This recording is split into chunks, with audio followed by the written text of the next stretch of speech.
ജനലക്ഷങ്ങളെ സാക്ഷി നിർത്തി കൊട്ടിയൂർ പെരുമാൾക്ക് നെയ്യഭിഷേകം.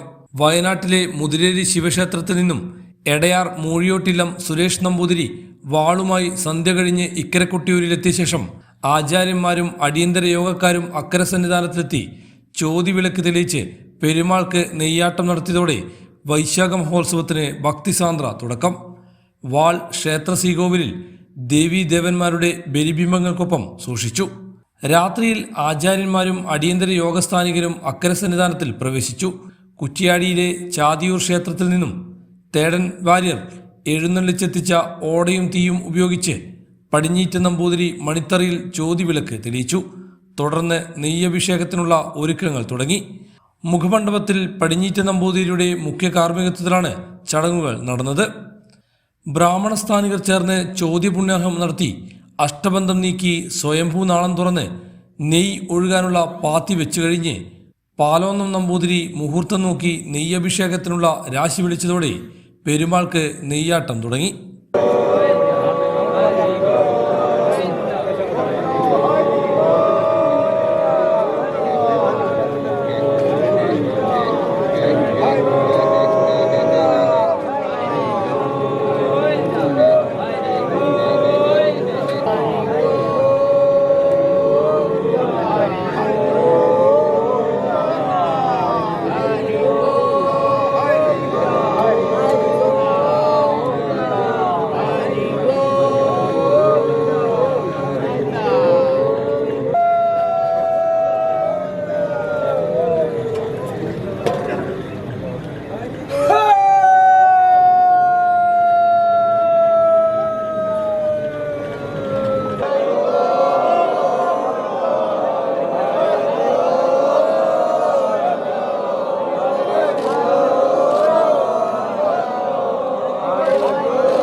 ഉഷക്കാമ്പ്രത്തോടൊപ്പം ഉപതന്ത്രിമാരും ചേർന്ന് സ്ഥാനിക അവകാശികളായ വില്ലിപ്പാലം കുറുപ്പിൻ്റെയും തമ്മങ്ങാടൻ നമ്പ്യാരുടെയും നേതൃത്വത്തിൽ സമർപ്പിച്ച കലങ്ങളാണ് സ്വയംഭൂവിൽ ആദ്യം ആടിയത്.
ശേഷം ക്രമമനുസരിച്ച് വ്രതക്കാർ സംഘങ്ങളായി വന്ന് നെയ്യഭിഷേകത്തിനായി സമർപ്പിച്ചു.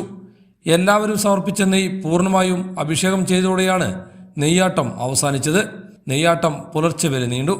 നെയ്യാട്ടം കാണാനായി അക്കരെ കൊട്ടിയൂരിൽ ജനലക്ഷങ്ങളാണ് ഒഴുകിയെത്തിയത്. പെരുമാളുടെ തിരുവാഭരണങ്ങളും പൂജാകുംഭങ്ങളും വഹിച്ചുകൊണ്ടുള്ള ഭണ്ഡാരമെഴുന്നള്ളത്ത് തിങ്കളാഴ്ച നടക്കും.